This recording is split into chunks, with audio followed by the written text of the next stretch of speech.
Assalamualaikum. Hello class. Good morning. How are you today? I hope everything will be fine. Welcome back with me, Bu Anif. Today, I will to explain about noun. Jadi di pagi hari ini kita akan belajar kata benda tunggal atau singular dan kata benda jamak, yakni plural. Oke, sekarang kita simak ya materinya. Noun, kata benda. Anak-anak, kata benda dalam bahasa Inggris itu dibagi menjadi dua. Ada jamak dan ada tunggal. Tunggal itu disebut dengan singular dan jamak itu dengan plural. Jadi, yang pertama itu kita akan membahas tentang bentuk jamak atau plural. Contohnya di sini ada gambar dua mata. Ada these are my two eyes. Ini adalah dua mataku.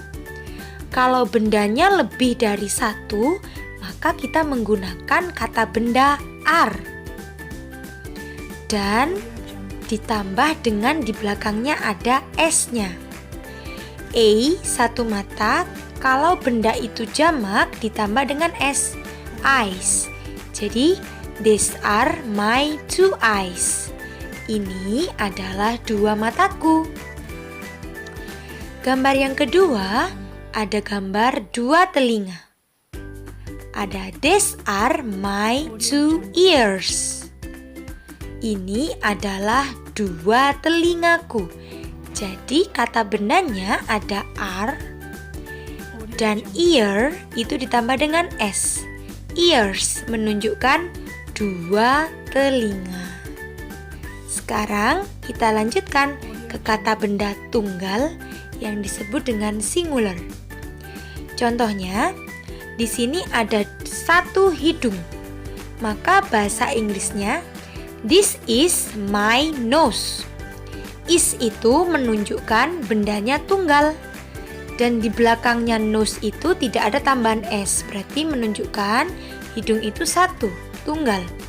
Ini adalah hidungku. This is my nose. Contoh yang kedua, ada kepala. This is my head. Ini adalah kepalaku. Karena bentuknya singular atau tunggal, maka kita pakai kata benda is. Di belakangnya head, tetap head tidak ada s-nya. This is my head. Ini adalah kepalaku. Paham ya anak-anak? Ketika benda itu jamak atau lebih dari satu, maka kita menggunakan kata benda are dan ditambah dengan s di belakangnya.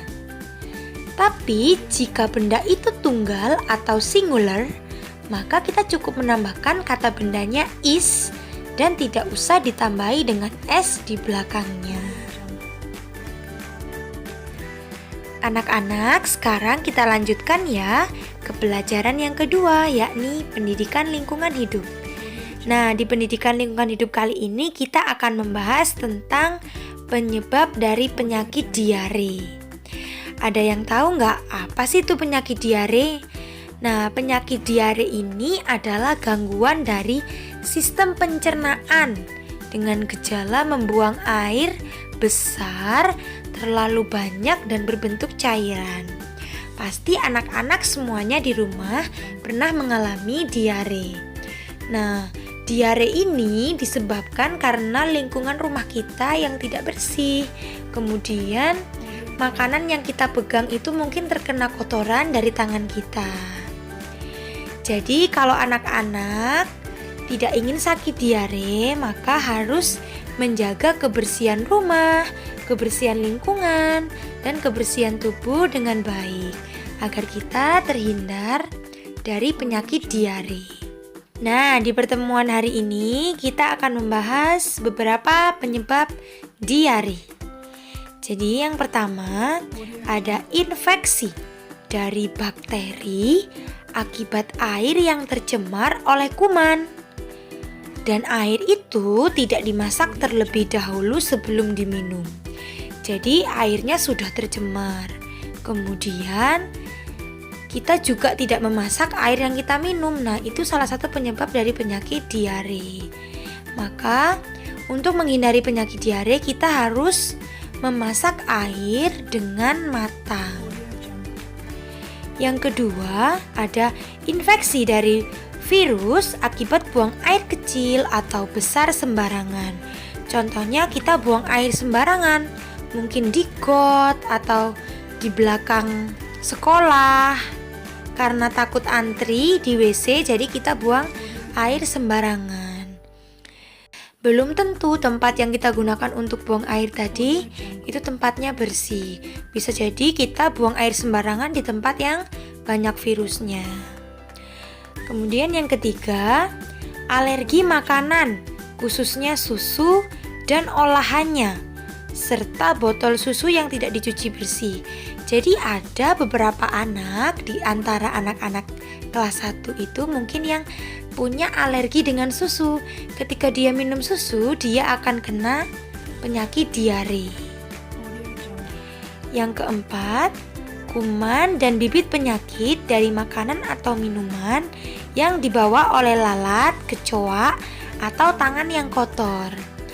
Maka dari itu anak-anak, ketika makanan yang kita sajikan di meja makan itu, setelah kita mengambil makanannya harus cepat-cepat ditutup dengan tudung saji ya. Kenapa demikian? Karena takut jika ada lalat atau kecoa yang menempel, bisa jadi kecoa atau lalatnya tadi buang air besar di makanan kita. Jadi itu kan ada virusnya. Lalu kita telan makanannya. Itu bisa menyebabkan penyakit diare. Bisa juga kita lupa tidak cuci tangan. Mungkin habis pegang apa-apa yang ada di luar rumah. Nah, itu juga bisa juga tangan kita itu ada virusnya, kita langsung pegang makanan. Nah, itu juga bisa menyebabkan kita sakit perut dan terkena diare. Jadi mulai sekarang kita harus menjaga kebersihan lingkungan, kebersihan rumah, kebersihan tubuh, dan kebersihan makanan agar kita terhindar dari kuman dan penyakit yang bisa membawa kita sakit diare. Demikian untuk pembelajaran bahasa Inggris dan PLH di pagi hari ini. Semoga bermanfaat ya untuk kita semua. Bu Anif akhiri, sampai jumpa dan wassalamualaikum.